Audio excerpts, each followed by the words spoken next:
15 anos despois, Pontevedra recuperou hoxe o pleno sobre o estado do municipio, pero a 61 días das eleccións municipais o debate tivo un marcado tinte electoral.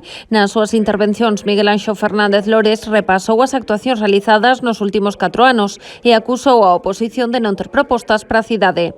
En vez de falar sobre datos obxectivos e realidades contrastadas, a oposición nega os feitos e construye unha realidade paralela igual que coa economía e o traballo.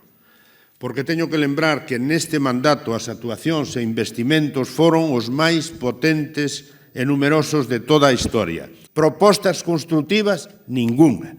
De maneira clara, o que propón o Partido Popular é unha volta atrás. Volver a Pontevedra en blanco e negro dos anos 80 e 90. Dende o Partido Socialista, Iván Puentes fixo tamén balance dos proxectos levados adiante dende as concellerías do seu partido. Asegurou que nestes 4 anos PSOE e BNG foron quen de dar a Pontevedra un goberno estable e criticou as promesas incumpridas da Xunta.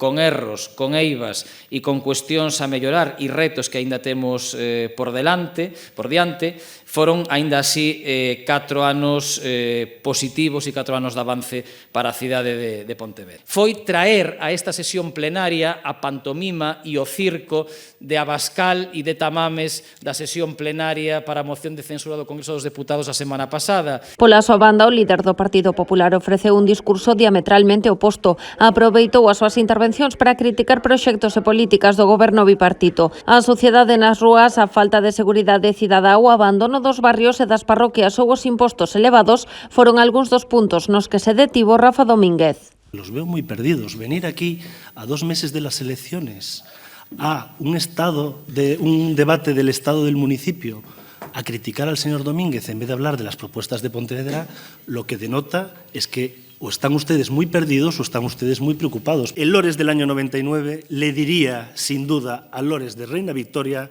lo mismo que le decía Lores a Fraga. Se leva moito tempo na poltrona, mellor estás na casa. Muchísimas gracias. A sesión asistiu un grupo de representantes dos traballadores do Concello de Pontevedra, cos que o goberno local mantén un conflito laboral aberto dende hai tempo. En varias ocasións interromperon as intervencións do alcalde e dos voceiros de BNG e PSOE, pero non foi preciso desaloxalos do teatro.